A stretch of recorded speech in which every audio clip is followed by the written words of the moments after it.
Bonjour à tous et bienvenue sur ma chaîne Biologie sans frontières. On poursuit toujours avec le module de biologie cellulaire, mais aujourd'hui avec une nouvelle vidéo, comme on le sait, que le système endomembranaire des cellules eucaryotes est représenté par l'ensemble des cavités cytoplasmiques, limitées par des membranes intercommunicantes entre elles au moyen de vésicules ou canicules, et communiquant également avec la membrane plasmique.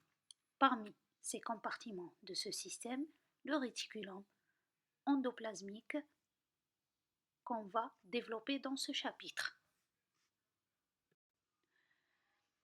Le réticulum endoplasmique est un organite prépondérant, occupant environ 20% du volume cellulaire chez les eucaryotes, isolé du cytosol par une membrane qui forme un feuillet continu délimitant un espace interne qu'on appelle lumière ou cytère et créant un réseau de cavités, de vésicules ou de canicules, plus ou moins dilatées, communiquant entre elles.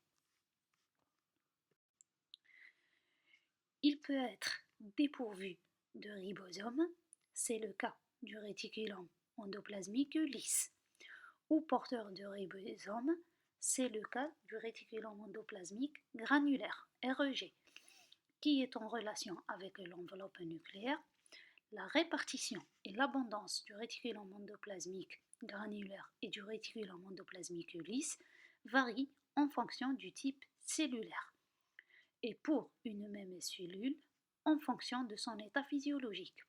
Le réticulum endoplasmique rigoureux est abondant dans les cellules qui synthétisent les protéines, abondant dans les cellules embryonnaires, mitotiques et du pancréas exocrine. Dans les cellules hépatiques, on parle de corps de Berge.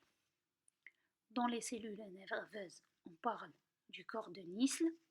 Le réticulum endoplasmique lisse est abondant dans les cellules qui synthétisent les lipides et les hormones stéroïdes, telles que les adipocytes, les cellules du corps jaune, les cellules de la cortico-surrénale, des cellules musculaires, un type spécial de réticulum endoplasmique lisse qui est nommé le réticulum sacroplasmique est responsable du stockage des ions de calcium qui sont nécessaires pour déclencher la concentration coordonnée des fibres musculaires.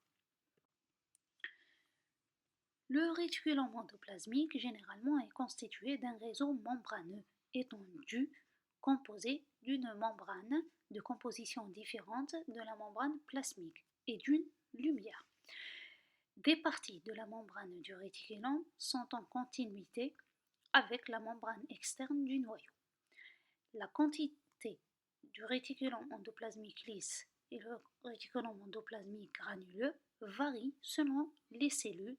La proportion du réticulum endoplasmique granuleux par rapport à celle du réticulum endoplasmique lisse varie selon les besoins de la protéosynthèse de la cellule. Les réticulums endoplasmiques granuleux et lisses peuvent passer de l'un à l'autre dans une même cellule. L'ultrastructure, surcoupe mince observée en microscopie électronique, où les membranes du réticulum endoplasmique apparaissent tristratifiées, épaisses de 60 ampères, présentant une phase luminale et une phase hyaloplasmique. Pour le réticulum endoplasmique granuleux, il est composé de cavités aplaties, délimitées de membranes garnies de ribosomes en continuité avec l'enveloppe nucléaire. Par contre, le réticulum endoplasmique lisse, il est composé de tubules, de canicules et de cavités circulaires qui garnissent les membranes lisses. Le réticulum endoplasmique a plusieurs fonctions, mais il est particulièrement important dans la synthèse des protéines et des lipides, sachant que la synthèse des protéines s'effectue dans le réticulum endoplasmique granuleux et celle des lipides dans le réticulum endoplasmique lisse. Pour le stockage de calcium intracellulaire, c'est une autre fonction assurée par le réticulum endoplasmique et les muscles striés. J'espère que le cours était simple et cohérent. N'hésitez pas à abonner à ma chaîne Biologie sans frontières, activez la cloche de notification afin de recevoir toutes les vidéos. Merci.